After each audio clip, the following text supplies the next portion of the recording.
بسم الله الرحمن الرحيم الحمد لله رب العالمين والصلاة والسلام على سيد الأنبياء والمرسلين محمد وعلى آله وصحبه أجمعين أما بعد أعوذ بالله من الشيطان الرجيم بسم الله الرحمن الرحيم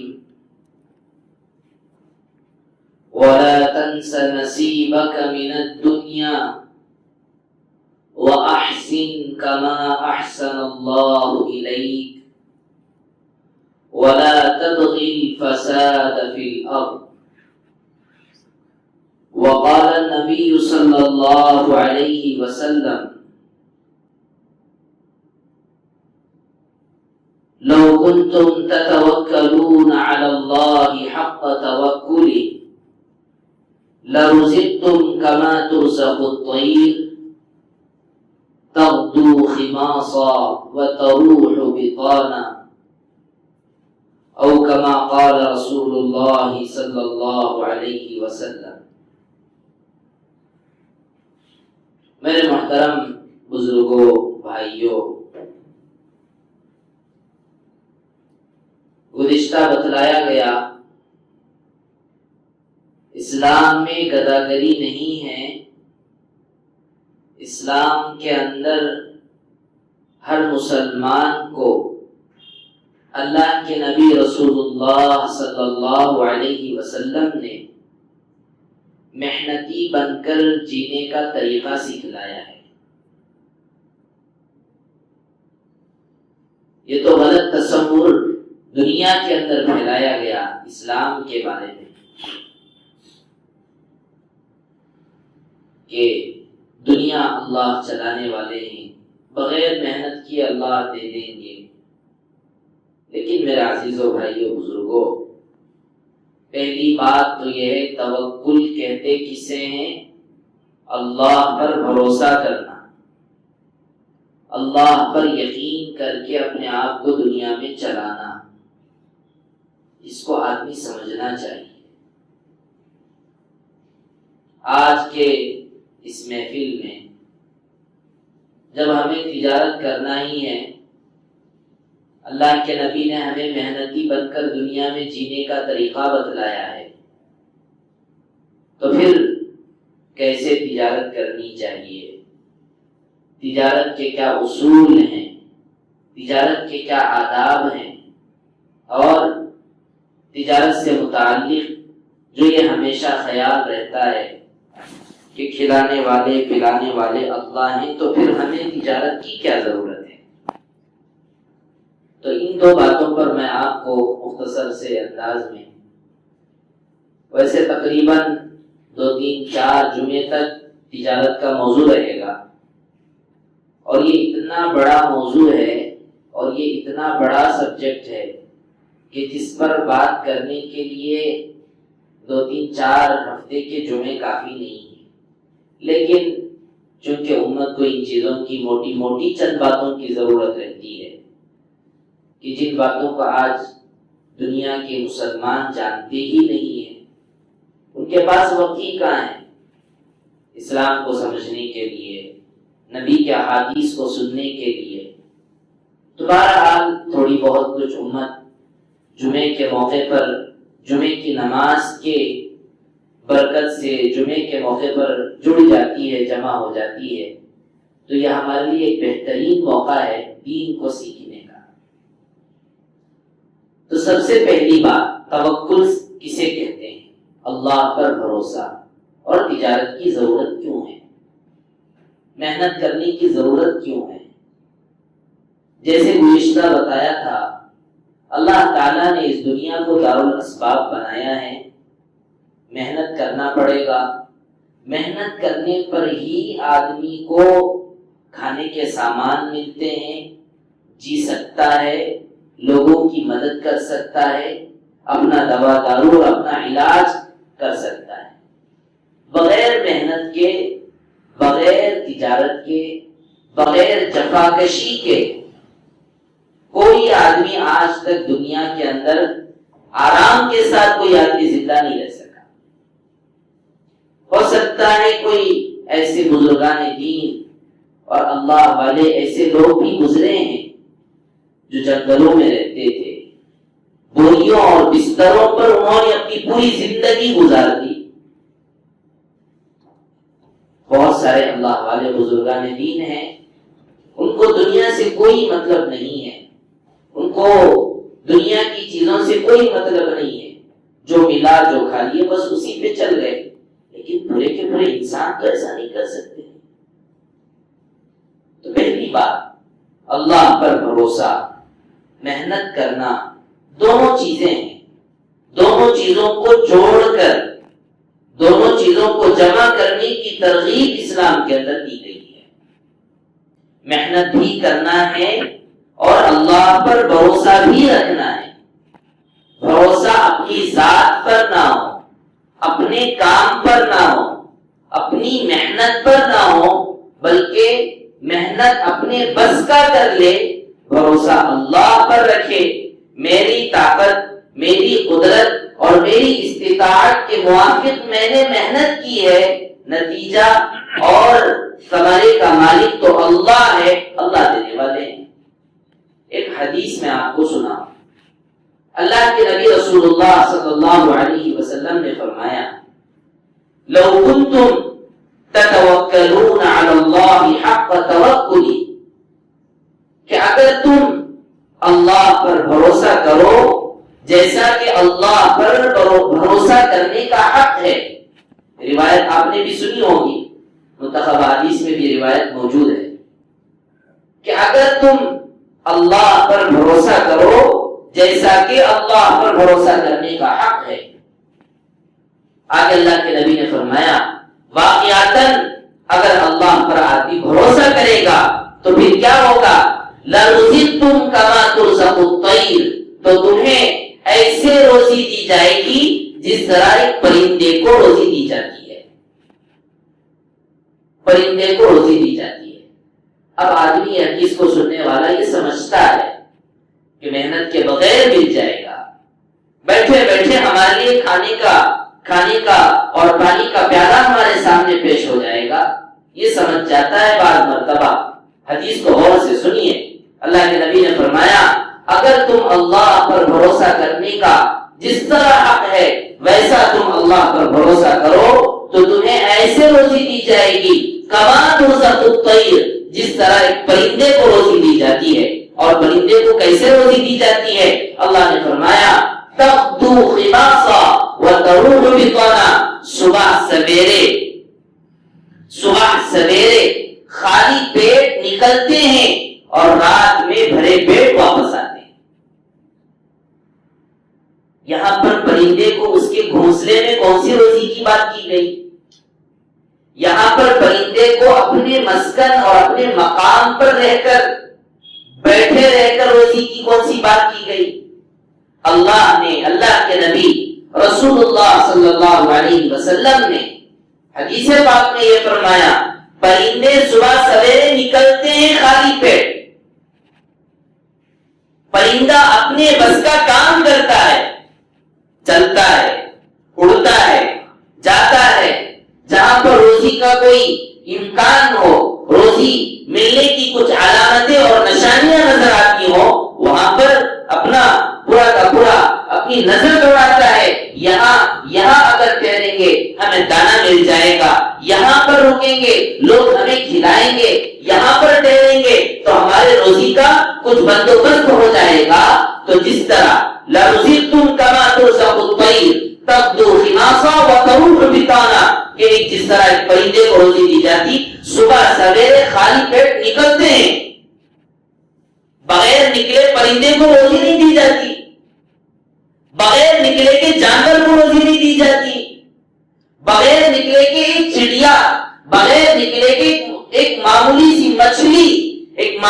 مچھلی اس کو روزی کیسے ملتی ہے؟ محنت کرنا پڑتا ہے، نکلنا پڑتا ہے، کوشش کرنی پڑتی ہے. تو اللہ کے نبی نے حدیث میں یہ بالکل نہیں کہا کہ جس طرح پرندے کو روزی دی جاتی ہے، بیٹھا رہتا ہے، اس کے چونچ میں آسمان سے دانا نکل کر کے آگے گرتا ہو، ایسا نہیں ہے۔ اللہ کے نبی نے فرمایا تغدو خماصا، صبح سویرے خالی پیٹ نکلتے ہیں، محنت کرتے ہیں، وَتَرُوحُ بِطَانًا، اور جب رات کا وقت ہوتا ہے پیٹ بھرے واپس آتے ہیں۔ یہ ہے توکل کا صحیح مطلب، نبی کی حدیث ہے۔ اللہ کے نبی رسول اللہ صلی اللہ علیہ وسلم نے توکل کا، اللہ پر بھروسہ کرنے کا حق اللہ کے نبی نے بتلایا۔ اگر تم اللہ پر بھروسہ کرنے کا حق تم ادا کرتے، جس طرح اللہ پر بھروسہ کرنا چاہیے، اللہ کے نبی نے فرمایا جس طرح پرندے کو روزی دی جاتی ہے ویسے تمہیں روزی دی جائے گی۔ لیکن پرندے کو کیسے روزی دی جاتی ہے اس کا بھی تذکرہ آگے اللہ کے نبی نے فرمایا کہ صبح سویرے خالی پیٹ نکلتے ہیں، خالی پیٹ محنت کرتے ہیں۔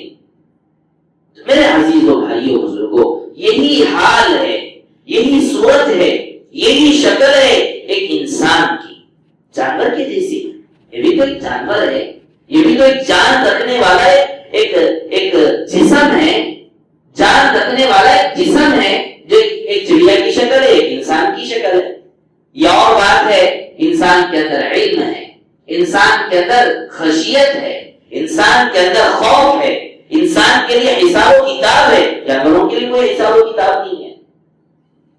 تو سب سے پہلی حدیث توکل اور اللہ پر بھروسہ کرنے سے متعلق، جو اللہ کے نبی رسول اللہ صلی اللہ علیہ وسلم نے فرمایا پرندوں کو جس طرح روزی دی جاتی ہے، جس طرح پرندے محنت کرتے ہیں تم بھی محنت کرو، لیکن اس کا مطلب یہ نہیں ہاں میں محنت کر لیا تو مجھے مل گیا، اللہ سے کیا ہونے والا، ایسا بالکل نہیں ہے۔ ہمارا کام محنت کرنا ہے، اللہ کے زمین پر حلال روزی کو حاصل کرنے کے لیے محنت کرنا ہمارا کام ہے، اور ہماری زندگیوں کے مسائل کو حل کرنے والی ذات اللہ کی ہے۔ دوسری حدیث، اللہ کے نبی رسول اللہ صلی اللہ علیہ وسلم نے ایک مرتبہ ایک صحابی آئے نبی پاک صلی اللہ علیہ وسلم کی خدمت میں ملاقات کے لیے، اور اگر اس زمانے میں سواری کے لیے اونٹ اور گھوڑوں کا رواج تھا، اونٹ رکھتے تھے، گھوڑے رکھتے تھے، جس آدمی کے پاس زیادہ اونٹ ہو زیادہ گھوڑے ہو بڑا مالدار سمجھا جاتا تھا۔ اللہ کے نبی رسول اللہ صلی اللہ علیہ وسلم کی خدمت میں آئے ملاقات کے لیے، اونٹ پر تشریف لائے اور اونٹ کو باہر ہی چھوڑ کر کے اللہ کے نبی کی خدمت میں اندر آ گئے۔ اللہ کے نبی رسول اللہ صلی اللہ علیہ وسلم نے فرمایا کیا ہوا تمہارے اونٹ کا؟ یہ روایت بھی موجود ہے، مشہور روایت ہے۔ اللہ کے نبی رسول اللہ صلی اللہ علیہ وسلم سے کہنے لگے میرا اونٹ باہر موجود ہے، میں نے اللہ پر بھروسہ کر کے ایسے ہی چھوڑ کے آ گیا۔ تو اللہ کے نبی رسول اللہ صلی اللہ علیہ وسلم نے فرمایا اعقلها وتوکل، پہلے تم اونٹ کو کسی اونٹ کی رسی کے ذریعے کسی ایک جگہ سے اس کو باندھو، پہلے اونٹ کو باندھو اور باندھ کر اپنے بس کا کام کرو، اس کے بعد اللہ پر بھروسہ کرو۔ یہ روایت موجود ہے نبی کی، ان روایتوں کو تو ہم جھٹلا نہیں سکتے ہیں، ان روایتوں کا تو اور کوئی مطلب نہیں ہو سکتا ہے، جبکہ اللہ کے نبی رسول اللہ صلی اللہ علیہ وسلم صاف طور پر کھلے انداز میں اللہ کے نبی توکل اور اللہ پر بھروسہ کرنے کا مفہوم بتا رہے کہ پہلے باندھو، آپ اپنا کام کرو، آپ اپنی کوشش کرو، یہ مت سمجھو میں نے اپنے اونٹ کے رسی کو لکڑی سے باندھ دیا، خدا بھی آ جائے لیکن میرے اونٹ کو کوئی نہیں لے جا سکتا، یہ غلط بات ہے۔ تمہارے پاس اتنی طاقت نہیں ہے جتنی خدا کے پاس ہے، تمہارے پاس اتنی قوت نہیں ہے جتنی قوت اللہ کے پاس ہے۔ یہ مت کہو میں نے کر دیا تو وہ ہوگا، کسی خدا کی طاقت اس کو روک نہیں سکتی ہے، کوئی خدا کی طاقت مجھے ہٹا نہیں سکتی ہے، کوئی خدا کی طاقت میرے تجارت کے ڈیولپمنٹ کو آگے بڑھائے بغیر نیچے گرا نہیں سکتی، یہ مت کہیے۔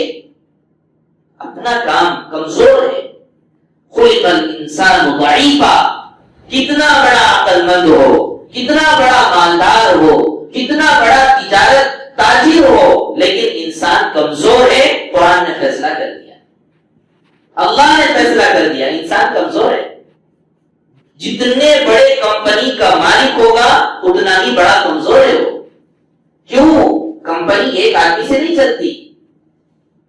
کمپنی ایک آدمی کی محنت پر نہیں، دسیوں کارندوں، دسیوں ورکرز اور دسیوں خادمین کی خدمت کے ذریعے اور مدد کرنے والے، ہیلپ کرنے والے ہیلپروں کے ذریعے سے کمپنی چلتی ہے. ایک آدمی کیا کرے گا؟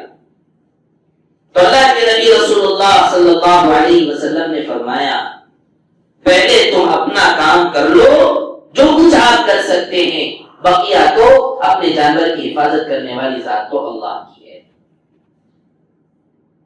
دوسری حدیث.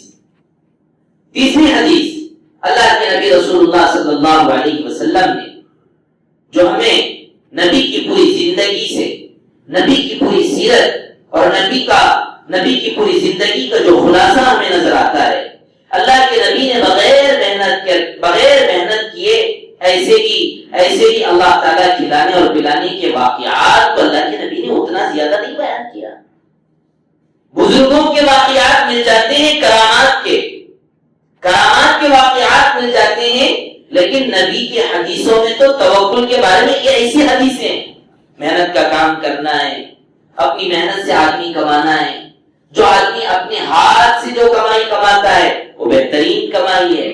تو میرے عزیزوں، بھائیوں، بزرگوں، اور نبی پاک صلی اللہ علیہ وسلم کے زمانے میں جیسے آپ لوگوں کو معلوم ہونا چاہیے، مکے کے اندر، مدینے کے اندر کس طرح کفار، مشرکین، یہود، نصارا اسلام کے دشمن بنے ہوئے تھے، مسلمانوں کے دشمن بنے ہوئے تھے. تو کیا ان ساری دشمنی کرنے والے لوگوں کے فتنے کی سرکوبی کے لیے اور ان لوگوں کو راستے میں جو آڑے بن کر آ رہے تھے، رکاوٹ کا ذریعہ بن رہے تھے، ان رکاوٹوں کو دور کرنے کے لیے کیا اللہ کے نبی رسول اللہ صلی اللہ علیہ وسلم صرف دعا پر اکتفا کیا، صرف دعا کرتے رہے یا اللہ ان دین کے فتنوں سے امت کی، اسلام کی، مسلمانوں کی حفاظت فرما؟ صرف اللہ کے نبی رسول اللہ صلی اللہ علیہ وسلم حاربین، معاندین اور دشمنان اسلام کی دشمنی کی سرکوبی کے لیے صرف اللہ کے نبی دعا پر اکتفا نہیں کیے، بلکہ اللہ کے نبی رسول اللہ صلی اللہ علیہ وسلم نے ان تمام مسائل کو حل کرنے کے لیے اللہ کے نبی نے ایک بہت بڑا سسٹم قائم کیا، نظام. لوگوں کے پاس جانا، ان کو تیار کرنا، دیکھو یہ مسئلہ ہو رہا ہے، مسلمانوں پہ یہ حملے ہو رہے ہیں، مسلمانوں کو مارا جا رہا ہے، مسلمانوں کو کاٹا جا رہا ہے، مسلمانوں کو قتل کیا جا رہا ہے، یہ ہو رہا ہے، وہ ہو رہا ہے. اسلام کی حفاظت اللہ کرنے والے ہیں، نبی کو خود معلوم تھا. اسلام ہی صحیح مذہب ہے، نبی کو معلوم تھا. اللہ تعالیٰ اپنے انبیاء کی، مسلمانوں کی مدد کرتے ہیں، یہ بھی اللہ کے نبی کو معلوم تھا. نبی سے بڑھ کر عالم کون ہو سکتا ہے؟ نبی سے بڑا متوکل، نبی سے بڑا اللہ پر بھروسہ کرنے والا دنیا میں اور کوئی ہو ہی نہیں سکتا. لیکن اللہ کے نبی رسول اللہ صلی اللہ علیہ وسلم نے دنیا میں جی رہے تھے تو دنیا کے انسانوں کا ساتھ دیا، دنیا کے لوگوں کے ساتھ مشاورت کی اور اپنی ایک جماعت تیار کی، اور اس کو وہ جو سارے فتنے ہیں مسلمانوں کے قتل کے، مسلمانوں کو ختم کرنے کے، ان تمام فتنوں اور دین اسلام کو زندہ کرنے کے لیے اللہ کے نبی رسول اللہ صلی اللہ علیہ وسلم جماعتیں بنا کر کے علاقوں کو بھیجا کرتے تھے، اور وہاں کے لوگوں سے جنگ ہوتی تھی، اور جنگ ہونے کے بعد جو ظالم تھے دنیا سے ختم ہوتے تھے اور دنیا کے اندر انصاف زندہ ہوتا تھا. تو میرے عزیزوں، بھائیوں، بزرگوں، خلاصہ کلام یہ ہے، اللہ کے نبی رسول اللہ صلی اللہ علیہ وسلم کی حدیثیں ہمارے لیے قابل اعتبار ہیں. اللہ کے نبی نے یہی کہا کہ آدمی اپنے بس کا کام کرے، اپنی محنت آدمی کر لے، اور نتیجہ اور ثمرہ اس بنیاد پر نہیں کہ میں نے کر لیا تو کوئی خدا کی کوئی طاقت نہیں ہو سکتی ہے، اس طرح کی بات ہرگز نہیں. تقدیر اور اللہ کا جو تقدیری نظام ہے، اللہ جو کرتے ہیں، اللہ جو بناتے ہیں، اللہ جو سیٹ کرتے ہیں، یہ سارا کا سارا معاملہ اللہ کا ہے. اس پر زیادہ بحث کی ضرورت ہی نہیں، اپنا کام کرنا ہے بس. کیسے ہوگا، کیا ہوگا، اللہ کیسے کرتے ہیں کیسے نہیں کرتے، اس کا علم اللہ تعالیٰ نے ایمان والوں کو حد سے زیادہ ایسے تقدیر والے علم پر بحث کرنے کی اللہ تعالیٰ نے ضرورت ہی نہیں بتلائی کہ تقدیر کے مسئلے پہ آپ اتنا زیادہ بحث کرو. بس اتنا ہے اپنے بس کا کام کرنا ہے، اللہ تعالیٰ مدد کرنے والے. وَلَا تَنْسَ نَصِيبَكَ مِنَ الدُّنْيَا وَأَحْسِنْ كَمَا أَحْسَنَ اللَّهُ إِلَيْكَ. اللہ نے قرآن کے اندر فرمایا کہ تم دنیا کے اندر اپنے حصے کو مت بھولو، صدقہ میں، خیرات میں، غریبوں کی مدد میں. اتنا آدمی منہمک ہو گیا کہ اپنے بیوی بچوں کو بھوکا رکھ دیا، اپنے بیوی بچوں کو راستوں کے حوالے کر دیا. یہ کون سا دین ہے؟ حفاظت کی ترغیب دیتا ہے، تجارت کی تعلیم دیتا ہے، اپنے اعتبار سے اپنی محنت اور مزدوری کے ذریعے سے کام کرنے کی طرف امت کو متوجہ کرتا ہے. یہ ہے اسلام، یہ ہے اسلام. اور میں آپ کو بتاؤں اللہ کے نبی رسول اللہ صلی اللہ علیہ وسلم کی زندگی کیسی تھی. یہ تو ہو گئے 2-3-4 حدیث اور 2-3 باتیں. اللہ کے نبی کی زندگی کیا تھی؟ اللہ کے نبی کوئی فرشتے نہیں تھے. ہم لوگ کوئی فرشتے کے دین پر نہیں چل رہے ہیں. کوئی آسمان سے اترے ہوئے ایسا فرشتہ جو انسانوں کے جیسا نہ ہو، جو انسانوں کے جیسا نہ کھاتا ہو، جو انسانوں کے جیسی زندگی نہ گزارتا ہو، کوئی نبی نہیں ہے. کفار کہتے تھے ما لهذا الرسول یاکلون الطعام ویمشون فی الاسواق. یہ خدا نے ایسے نبیوں کو بھیج دیا کہ یہ بھی عام انسانوں کی طرح کھانا کھاتے اور بازاروں میں چلتے ہیں. یہ ہمارے لیے اچھی بات ہے کہ ہم ایسے دین کے فالوورز ہیں کہ جس کے پیغمبر، انبیاء اور رسول انسان تھے، فرشتے نہیں تھے. اور لوگ کہیں گے ارے تمہارے نبی تو فرشتے تھے، ہم انسان ہیں، لہذا فرشتے کی زندگی الگ ہوتی ہے، انسان کی زندگی الگ ہوتی ہے. نماز پڑھنا فرشتے کا کام ہے، انسانوں کے لیے نماز پڑھنا مشکل ہے. عبادت کرنا فرشتوں کا کام ہے، انسانوں کے لیے عبادت کرنا بڑی مشکل بات ہے. اس لیے اللہ تعالیٰ کو ساری چیزیں معلوم تھی، لہذا اللہ نے حضرت محمد رسول اللہ نہیں بلکہ سارے انبیاء، جتنے پیغمبر، جتنے انبیاء اور جتنے رسول دنیا کے اندر آئے ہیں، سب کے سب ہمارے جیسے کھانے پینے والے انسان تھے. کوئی فرشتے نہیں تھے. وہ ہمارے جیسے دکھنے میں ہمارے جیسے، بدن کی شکل اور شباہت میں ہمارے جیسے، رہن سہن اور زندگی گزارنے میں ہمارے جیسے. اس لیے کافر کہتے تھے ارے تم کون سا دین لے کر آئے ہو؟ وہ لوگ کہتے کہ دین ایسا لے کر آؤ جس میں فرشتے ہوں، جس میں فرشتے ہوں اور ایسے لوگ ہوں جو دنیا میں عام انسان کے جیسے نہ ہوں. غیروں کا مطالبہ تھا. ما لهذا الرسول یاکل الطعام ویمشی فی الاسواق. کیا ہو گیا اس رسول کو، کیا ہو گیا اس نبی کو؟ یہ کھاتا ہے اور بازاروں میں چلتا ہے. یہ آیت ہے قرآن میں نبیوں کے بارے میں. تو اللہ کے جو انبیاء تھے وہ انسان تھے، اور حضرت محمد رسول اللہ انہی انبیاء میں سے ایک نبی تھے جو کہ وہ بھی ایک انسان تھے. اب ان کی زندگی کیسی تھی؟ ہمیں نبی کی زندگی گزارنی ہے، ہمیں نبی کے جیسا بننا ہے، نبی کی جیسی زندگی اپنی زندگی بنانی ہے. تو اللہ کی نبی زندگی دیکھیے. اللہ کے نبی رسول اللہ صلی اللہ علیہ وسلم کی زندگی میں خلاصہ اور نتیجہ 2 باتیں آپ کو ملیں گی. ایک بات زاہدانہ، دنیا سے دور، دنیا سے زیادہ محبت کیے بغیر بھوک کو برداشت، پیاس کو برداشت، تکلیف کو برداشت کرتے ہوئے زندگی گزارنا، ایک راستہ. اور ایک دوسرا راستہ وہ بھی ہے، دوسرا راستہ وہ بھی ہے. پہلے یہ راستہ بتلاؤں. حضرت اما عائشہ صدیقہ رضی اللہ عنہا فرماتی تھی کہ ہمارے گھر کے اندر 2-3 چاند گزر جاتے تھے. 2-3 چاند کا مطلب 2-3 مہینے. ہمارے یہاں اسلام کے مہینے کی ابتدا چاند کو دیکھنے سے ہوتی ہے. تو 2-3 چاند گزر جاتے تھے لیکن ہمارے گھر کے اندر چولہا تک نہیں جلتا تھا. تو جو سننے والی صحابیہ تھی وہ کہنے لگی پھر آپ کیسے زندہ رہے؟ زندہ رہنے کے لیے کچھ تو کھانا پڑے گا. تو ہم عائشہ فرماتی ہیں الاسودان، 2 کالے چیزیں، التمر والماء، کھجور اور پانی کے ذریعے سے اللہ کے نبی رسول اللہ صلی اللہ علیہ وسلم کی زندگی گزرتی تھی. لیکن کھجور کھاتے تھے نا، پانی پیتے تو تھے نا. نبی زندہ تو نہیں رہے، کھجور کھائے ہیں، پانی پیے ہیں، آدمی کو کھانے کی ضرورت ہے، پانی کی ضرورت ہے، لیکن بہرحال تنگی کے ساتھ، مشکلات کے ساتھ، زیادہ عیش و عشرت، بہت ہی آرام دہ چیزوں کو اختیار کیے بغیر معمولی چیزیں کھجور اور پانی کے ذریعے اللہ کے نبی کی زندگی گزرتی تھی۔ ایک شکل، ایک زندگی کے گروہ نبی کی زندگی کا۔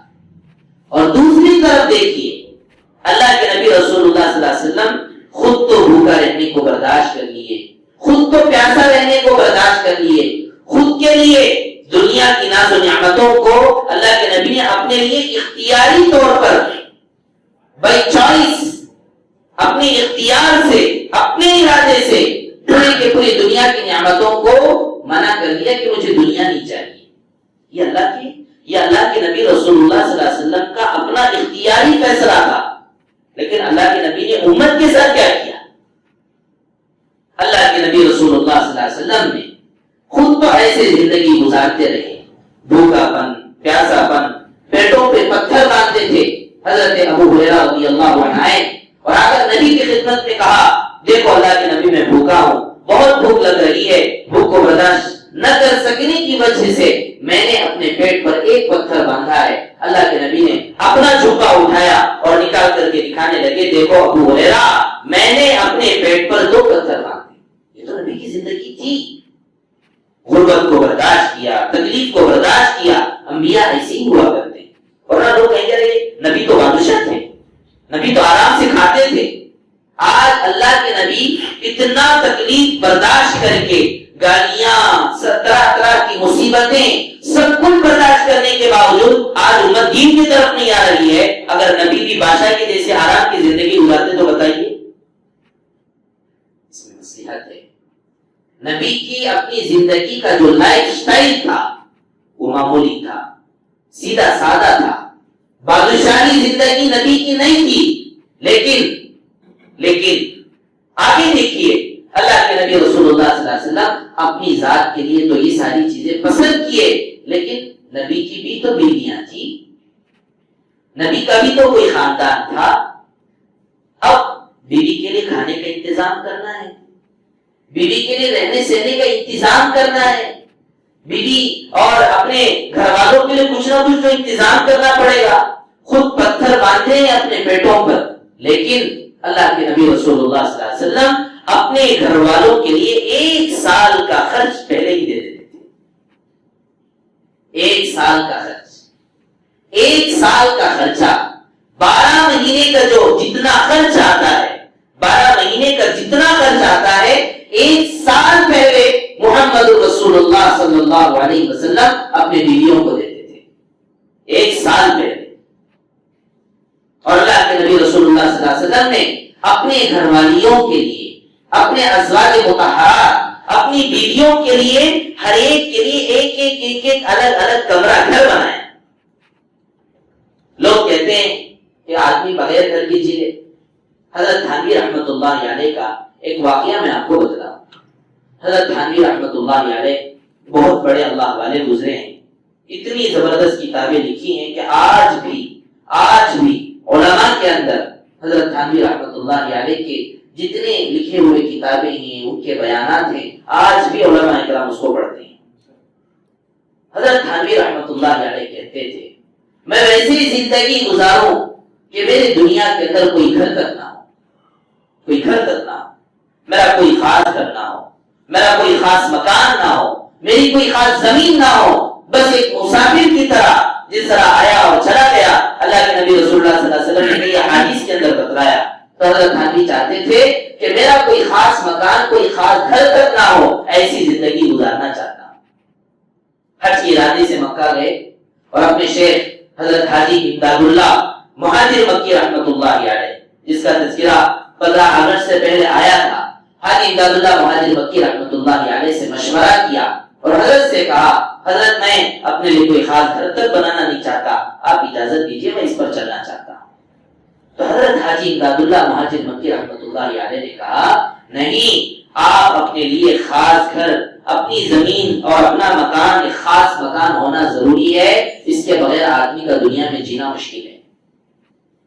اور دلیل یہ ہے اللہ کے نبی رسول اللہ صلی اللہ علیہ وسلم نے اتنا اپنے پیٹوں پر پتھر باندھنے کے باوجود اپنے بیویوں کو 1 سال پہلے پورے کے پورے سال کا خرچہ دیتے تھے اور اپنے ایک ایک گھر والی کے لیے ایک ایک کمرہ بنایا، مکان، کوئی عالیشان بنگلہ نہیں، عالیشان محل نہیں، کوئی عالیشان بڑے بڑے قبوں والا بہت ہی زبردست عالیشان عمارت تو نہیں، لیکن مکان ضرور دیا جینے کے لیے، بارش سے بچنے کے لیے، سردی اور گرمی سے بچاؤ کے لیے۔ اللہ کے نبی رسول اللہ صلی اللہ علیہ وسلم اپنی گھر والیوں میں ہر ایک کے لیے الگ الگ حجرے اور کمرے تیار کروائے۔ اور آگے بولوں، اگر کبھی موقع ہوتا کوئی اور بیوی کسی کے پاس آنا چاہتی تو اجازت دے کے آتی کہ بھئی آپ کا کمرہ ہے، میں کیسے آؤں بغیر اجازت کے۔ کسی صحابی کو حضرت عمر یا حضرت ابوبکر کسی کو دفن کرنا ہے تو اجازت دیتے تھے، یہ آپ کا ہے، میں یہاں پر دفن ہو سکتا ہوں کہ نہیں ہو سکتا ہوں، میرے مرنے کے بعد مجھے یہاں دفن کرنے کے لیے آپ کی اجازت کی ضرورت ہے۔ اجازت کب لیں گے؟ اجازت اسی وقت دی جاتی ہے جب آدمی کی زمین ہوتی ہے۔ آدمی کی زمین ہی نہ ہو تو کب کون آدمی اجازت دے گا؟ آج دنیا کے اندر بہت سارے زمین پڑے ہوئے ہیں، کسی کا کوئی مالک نہیں، کوئی مکان نہیں، کوئی چیز نہیں، لیکن گورنمنٹ اس کی مالک ہے، گورنمنٹ سے اجازت دینا پڑتا ہے۔ تو میرے عزیزو بھائیو بزرگو، اللہ کے نبی رسول اللہ صلی اللہ علیہ وسلم نے اپنی زندگی کے لیے غربت کو اختیار کیا، فقر کو اختیار کیا، غریبی کو پسند کیا۔ کھاتے ضرور تھے لیکن بہت تھوڑا کھاتے تھے، پیتے ضرور تھے، بہت معمولی سا پانی پیتے تھے۔ دنیا کے بادشاہوں کے جیسا عورتوں میں مگن، عیش و عشرت میں جینے کو اللہ کے نبی رسول اللہ صلی اللہ علیہ وسلم نے بالکل پسند نہیں کیا۔ فرشتے آئے اللہ کے نبی رسول اللہ صلی اللہ علیہ وسلم کے پاس، نبی جی آپ کے لیے احد کے پہاڑ کے برابر جو پہاڑ نظر آ رہا ہے، ہم آپ کو احد کے پہاڑ کے برابر سونا عطا کریں گے۔ چاہتے تو اللہ کے نبی بڑے بادشاہ بن سکتے تھے، لیکن اللہ کے نبی نے بائی چوائس، اختیاری طور پر اپنے ارادے سے اللہ کے نبی نے غربت، غریبی والے راستے کو اختیار کیا ہے، لیکن اس کے ساتھ اس طریقے پر امت کو چلنے کی دعوت نہیں دی، بلکہ اپنے گھر والوں کے لیے 1 سال کے خرچے کا انتظام، اپنے گھر والوں کے لیے خاص حجرہ، کمرہ اور گھر کا انتظام۔ تو اس لیے میرے عزیزو بھائیو بزرگو، اتنا تو ہمیں کرنا ہی پڑے گا، اپنے کھانے پینے کے لیے انتظام تو کرنا ہی پڑے گا، اپنے رہنے سہنے کے لیے خاص مکان بنانا ہی پڑے گا، ورنہ وہی حال ہوگا اس کرایہ داروں کا، جہاں پر بھی چلے جاؤ بھٹکتے پھرتے رہیں گے۔ غیر نے تو پوری دنیا پر قبضہ جما لیا ہے، اور مسلمان یہ سمجھ رہا ہے کہ میں اللہ پر بھروسہ کر کے چلتا رہوں گا، اللہ چلائیں گے، اللہ کھلائیں گے، اللہ پلائیں گے، جبکہ اس نے دین کو سمجھا ہی نہیں صحیح طور پر۔ حضرت عمر کا وہ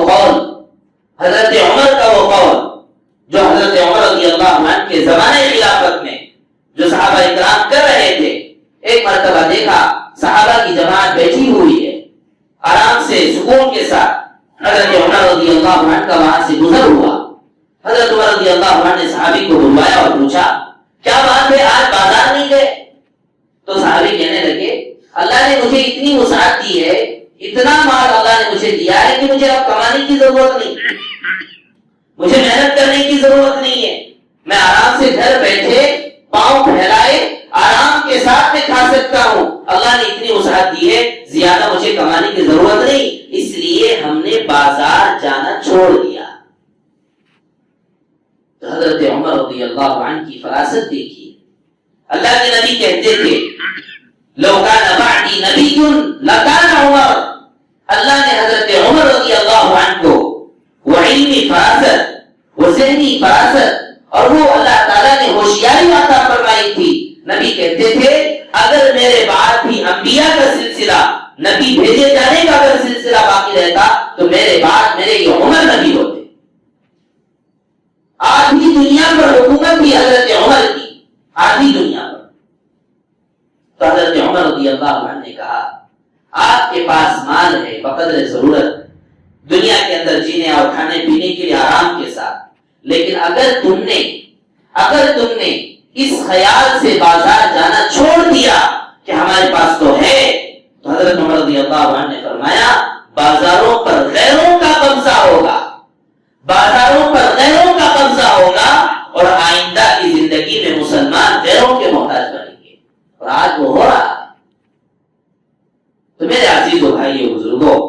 ان تمام باتوں کا خلاصہ اور نتیجہ کیا ہے؟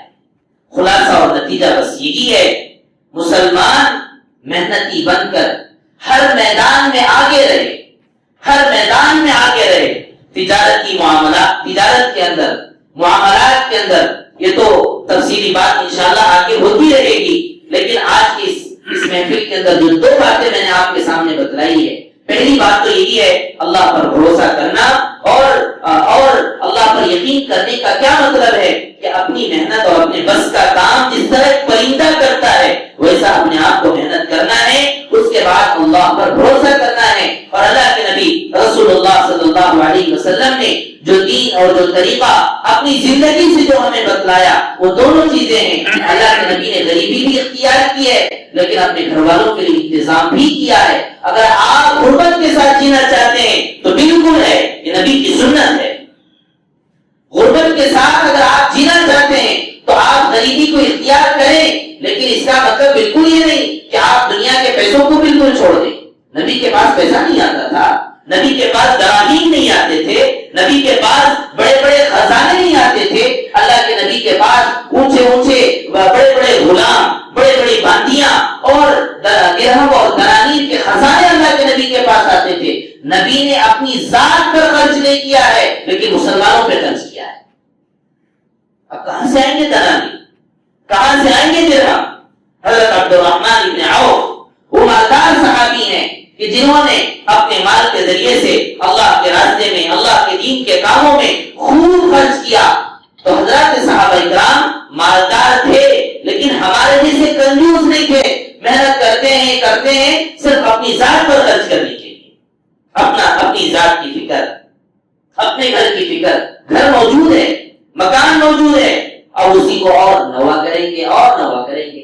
لائٹ موجود ہے اور ایک نیا لائٹ لگانے کی فکر، فرش موجود ہے، نیا فرش لگانے کی فکر، زمین پر ساری کی ساری سہولتیں موجود ہیں، پھر اس پر اور خرچ کریں۔ تو اسی کے بارے میں اللہ کے نبی رسول اللہ صلی اللہ علیہ وسلم نے فرمایا سب سے بدترین مال وہ ہے جو اپنے مکان کی تعمیر پر لگائے، الا ہے کہ ضرورت کے لیے جتنا اپنے گھر کے لیے انتظام ہو، بہت ایک مڈل طریقے سے، درمیانے طریقے سے اپنا پیسہ اس پر لگا سکتے ہیں، لگانا چاہیے، لیکن اس کے علاوہ کا جتنا پیسہ ہے تعلیم پر لگائیے، غریبوں پر لگائیے، لوگوں کی مدد کرنے پر لگائیے، کہ آپ کے پیسے کے ذریعے سے ملک کو فائدہ ہو، ملت کو فائدہ ہو، مسلمانوں کو فائدہ ہو۔ حضرت عبد الرحمن بن عوف نے وہی کیا، مالدار ضرور تھے لیکن اپنا پیسہ کیا کیا، اپنی ذات پر خرچ کرتے سب کھا لیا، ایسا نہیں ہے۔ کماتے تھے اللہ کے دین پر لگاتے تھے، غریبوں پر لگاتے تھے، یتیموں پر لگاتے تھے۔ اما عائشہ صدیقہ رضی اللہ عنہا کے پاس ایک بہت بڑا گوتم بوریا درہم اور دنانیر کا آیا۔ ایسا نہیں کہ مسلمانوں کے پاس پیسہ نہیں تھا، صحابہ کے پاس پیسہ نہیں تھا۔ میں نے جیسے پہلے ابھی کہا حضرت عمر رضی اللہ عنہ کی آدھی دنیا پر حکومت تھی، لیکن ہمارے صحابہ نے، صحابیات نے دنیا ہونے کے باوجود اس دنیا کو انسانوں پر، مسلمانوں پر، غریبوں پر خرچ کیا ہے، اپنی ذات پر خرچ نہیں کیا۔ اب ہمارے لوگوں میں فرق یہی ہے، ہم اپنی ذات پر زیادہ خرچ کر دیتے ہیں، اپنے عمارتوں پر زیادہ خرچ کر دیتے ہیں۔ ایک مکان، دوسرے مکان کی فکر، تیسرے مکان کی فکر، چوتھے مکان کی فکر، 10 جگہ موجود ہیں تو 20 جگہ بنانے کی فکر۔ یہ دنیا کی اجازت نہیں ہے۔ اسلام ایک خاص مکان ہونا ہے، ایک خاص جگہ ہونی ہے، جینے کے لیے کھانا پینا ضرور ہونا ہے، لیکن اس کے خاطر ایسا بھی نہیں کہ آپ نے صرف دنیا ہی میں اپنا وقت لگا دیا۔ رجال اللہ تلہیہم تجارہ، اللہ کے نبی اللہ تعالیٰ نے قرآن کے اندر فرمایا وہ صحابہ مرد تھے، کماتے ضرور تھے لیکن کمانے کے ساتھ ساتھ اللہ کی عبادت سے غافل نہیں تھے۔ اور آج ہماری حالت یہ ہے، دنیا میں گئے تو اتنی دنیا میں پھنس گئے، اللہ یاد نہیں رہا، مسجدیں یاد نہیں رہی، نماز یاد نہیں رہا۔ جیسے میں نے گزشتہ بتایا، دن میں 5 وقت کی نماز پڑھنا کون سا مشکل کام ہے؟ فجر سے لے کر ظہر تک کام کرنا ہے، ظہر سے لے کر عصر تک کام کرنا ہے، عصر سے لے کر مغرب تک کام کرنا ہے، مغرب سے لے کر عشاء تک کام کرنا ہے۔ یہ درمیان میں جو 5 وقت کی نمازیں ہیں، اس کو ادا کرنے میں کون سی مشکل بات ہے؟ بیکار چیزوں کو ہم نے جوڑ لیا، اس لیے مشکل ہے۔ تو حضرت صحابہ کرام نے فرمایا، اللہ نے فرمایا یہ وہ مرد تھے تجارت بھی کرتے تھے اور عبادت بھی کرتے تھے۔ تو اس لیے میرے عزیز و بھائی اور بزرگوں، فکر کرے، اپنی زندگی کو بنانے کی کوشش کرے۔ اسلام بالکل نہیں ہے کہ آدمی غریب بنے، فقیر بنے اور روڈوں کے حوالے ہو جائے اور لوگوں سے مانگتا پھرتا رہے۔ یہ اسلام کی بالکل ترغیب نہیں ہے۔ صحابہ کی زندگی پڑھیے، تابعین کی زندگی پڑھیے، نبیوں کی زندگی پڑھیے، حضرت داؤد علیہ السلام، حضرت یوسف علیہ السلام، حضرت شعیب علیہ السلام، کتنے واقعات ہیں جس کو میں اس تھوڑے سے وقت میں بتا ہی نہیں سکتا۔ اللہ کرے مسلمان ان تمام باتوں کو سمجھے، 5 وقت کی نمازوں کی اچھے طریقے سے، آسانی کے ساتھ، پابندی کے ساتھ 5 وقت کی نماز پڑھتے ہوئے، حلال راستہ، حلال تجارت اختیار کرتے ہوئے زندگی گزارنے کی توفیق عطا فرمائے۔ وآخر دعوانا الحمدللہ۔